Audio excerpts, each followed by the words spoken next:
I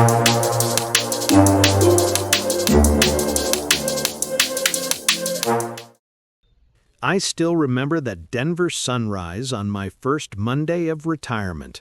The mountain peaks glowed pink, framed by my kitchen window, while the coffee maker burbled away. A ritual I'd always rushed through before work, now a comfort I could enjoy unrushed. For 40 years, I'd balanced deadlines, mentoring, budgets, site meetings. I was reliable, steady, even a little dull, as my friends liked to tease. My reward was a home on a quiet, tree-lined street, a mortgage finally paid, and the distinct, humbling knowledge that I'd earned every board, every brick, every blade of grass. Each morning, I carried my mug out to the porch and watched the neighborhood wake up. The mail truck's low rumble, the neighbor's golden retriever making rounds, the rustle of early joggers. I'd never spent much time just sitting, just being, but now that time was all mine. My small but sturdy nest egg, $320,000 after a lifetime of thrift, sat in a high-yield account. My monthly pension check was modest, but steady, $2,800. No debts. I even budgeted for the occasional ice cream or a Rockies game. My only daughter, Samantha, 35, lived just over in Lakewood. She was always busy, always striving, sometimes frustrated with my slow pace and refusal to get a smartphone. "Dad, what if there's an emergency? You need to be easier to reach." I'd just wave away her worries, promising to check my old flip phone twice a day. After Mom died, Sam's weekend visits had become more frequent. At first, I appreciated them. Her fussing over my laundry, her baking lemon bars that tasted almost like her mother's. We'd reminisce about family road trips down Route 66, about fishing on Lake Granby, about the time she got lost at the mall and I panicked until security found her near the Cinnabon stall. Still, I could sense a new urgency beneath her care. "Dad, have you thought about what you'll do if you get sick? What if you fall in the garden? You know, there are some wonderful retirement communities not far from here." I'd laugh it off until the Sunday she showed up unannounced. She pulled into my driveway with a thick packet in hand, her voice overly cheerful as she greeted me. "Just thought I'd drop by. Got something you ought to see, Dad. Let's have coffee out back." That day, there was a tightness in her smile that didn't reach her eyes. Something in my gut told me this visit wasn't just about lemon bars or company. It was the first uneasy pebble in a landslide yet to come. Samantha sits across from me, binder in her lap, while I pour the coffee. I brace myself, not sure I want to know what comes next. We sat under the old maple tree, its leaves just starting to turn gold with the early September chill. Samantha spread out glossy brochures across the patio table, each featuring smiling seniors in gleaming retirement homes. "Look, Dad, Sunrise Manor even has a shuttle to the grocery store, a billiard league, and on-site medical staff. You'd never have to worry about yard work again." I sipped my coffee, feeling heat rise in my face. "Sam, I like my yard work. The garden keeps me busy. Besides, this house was your mother's pride. I know every floorboard and crack in the sidewalk." She pressed on, relentless. "Things change, Dad. What if you slipped on the stairs? Or, God forbid, needed major surgery? You're not as young as you used to be. And medical bills, they're no joke. Sunrise provides full care for just under $3,000 a month. You could use your pension and tap your savings to cover it." A knot formed in my stomach. "Are you saying you don't trust me to take care of myself?" Her lips trembled, almost sincere. "It's not that, but you work so hard for so long. Don't you deserve a rest?" I looked at the house, the curtains Sue sewed, the porcelain plates hanging above the sink, the photo wall of Sam's high school graduation and her first car. This wasn't just a place, it was who I was. She reached for my hand. "Dad, please think about it. Mark and I worry, and, well, this neighborhood's getting more expensive. If you sold now, you could have a cushion for anything you want. Travel, hobbies, even helping us if you wanted." There it was, barely masked. I felt the walls close in, and my peaceful porch was suddenly in the spotlight. I set my mug down. "I'll think about it, Sam," I said quietly. Her face brightened with hope. "Really? Just think about it. We can look at numbers together this week." As she left that afternoon, I saw her making a call from her car, glancing back at my front door. When she drove away, my stomach churned. I couldn't shake the feeling she was planning something, and that my peaceful retirement wasn't as safe as I always believed.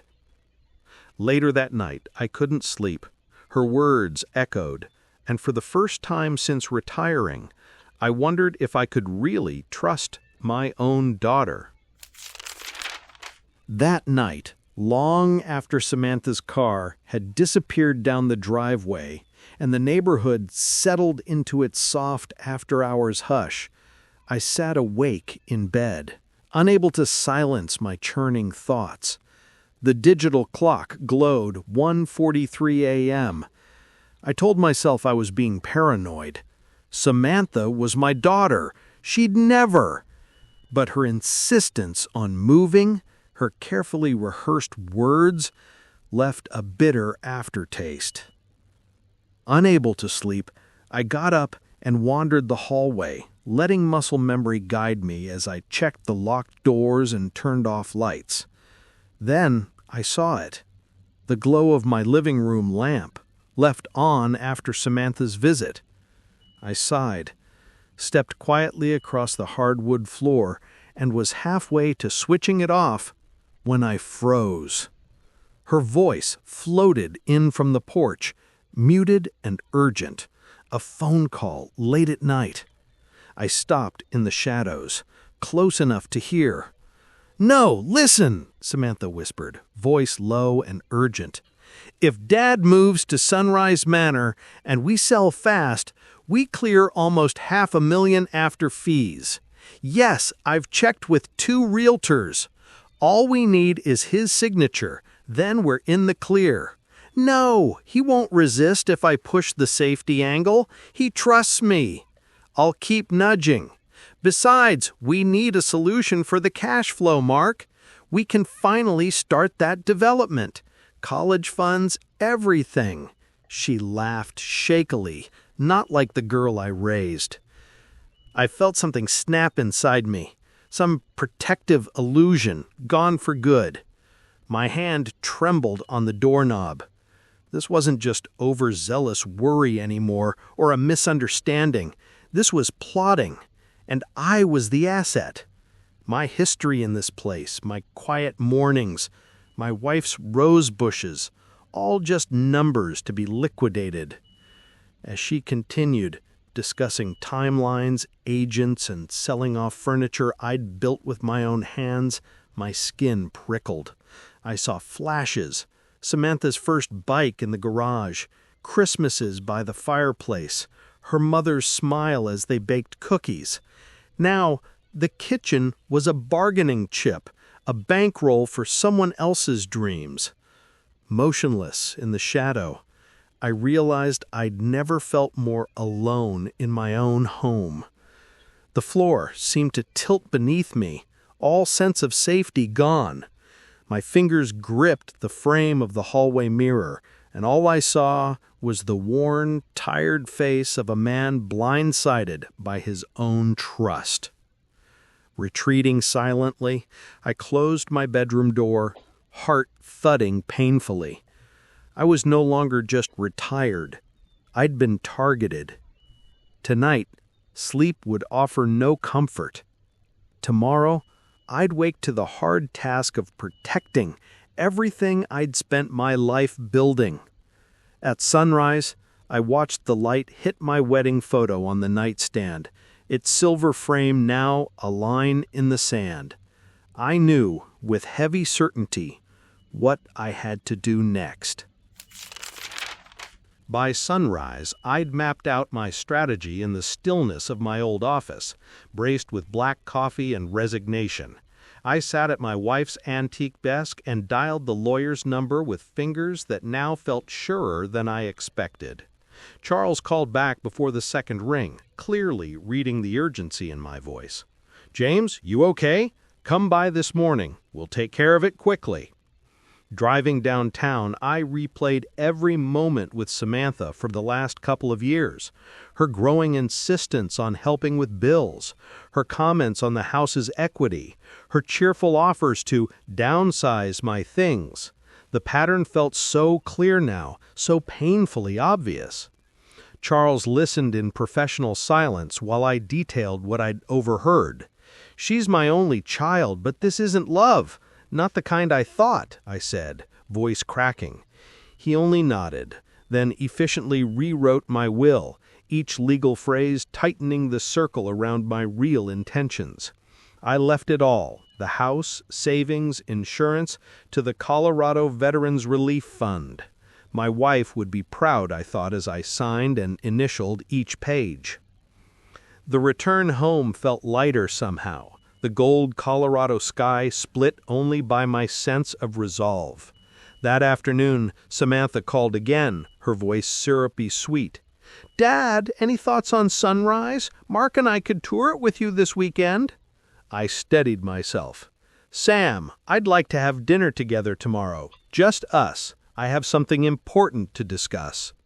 The phone was silent for a beat. Then, "Of course, Dad. I'll bring dinner over. Anything you want." That evening, I raked the leaves with sharper, cleaner focus. If Samantha and Mark were closing in with their plans, they'd soon be in for their own surprise. That night, as I set the table for dinner, I caught my reflection in the window. A man less weary, more resolved. Tomorrow, I'd face her. Whatever happened next, I was finally ready. Samantha arrived right on time, balancing a casserole dish and wearing the same hopeful smile I'd seen so often. For a heartbeat, I almost believed this would be a normal family dinner, like old times. No tension, just easy small talk and laughter. Instead, the weight of what I was about to do pressed into every part of the room. We sat at the dinner table. She spooned food onto my plate with brisk efficiency. "So, Dad, have you had any more thoughts about Sunrise Manor? I brought the latest info packet. They're offering a holiday special even." I kept my voice level. "Sam, before we talk about that, there's something I want you to know." I handed her a folder from the lawyer's office, my name bold at the top. Her brow furrowed as she scanned the pages, her face tightening with each word. Her fork clattered onto the plate. "Dad, what is this? Why would you leave everything to charity? What about your family?" I met her gaze, steady now. "Family should look out for each other, Sam. But overhearing you last night, I realized what you're really after. I was more asset than father in your plan." A sharp gasp, her cheeks flushing red. "You were eavesdropping? This is ridiculous. I just worry about your health." I shook my head, feeling the ache of betrayal. "You wanted my home, my savings, the security your own life can't provide. I want my legacy to mean something real, bigger than profits or schedules. That's why the Colorado Veterans Relief Fund will care for this house after I'm gone." She stood abruptly, fighting tears, casserole dish forgotten. "You'll regret this, Dad," she whispered, then rushed from the house, door banging hard behind her. Alone at the table, I heard the last echo of the slammed door fade through the hallway.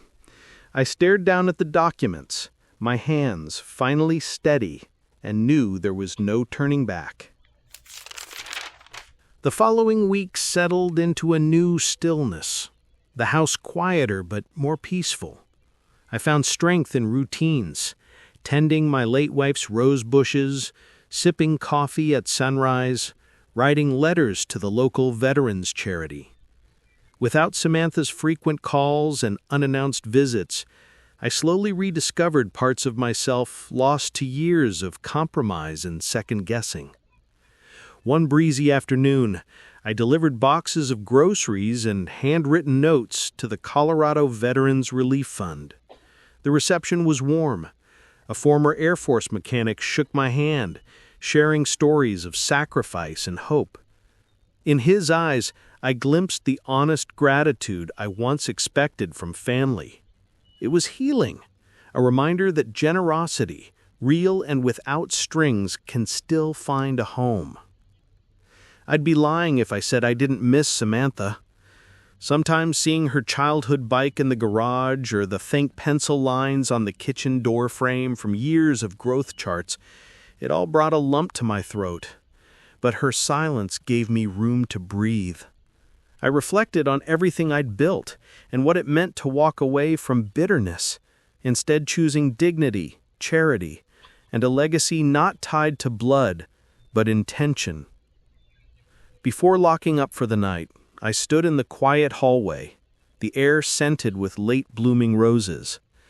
I whispered a private promise, to carry forward my late wife's spirit of kindness, to let forgiveness win out in time, if it's earned. Family isn't guaranteed by birthright. It's proven, sometimes lost, and sometimes, if fate is kind, rebuilt. And in this fresh chapter, as dusk gentled the world outside my window, I understood my worth wasn't in my house or savings, but in the conviction to do what was right, even when it meant letting go.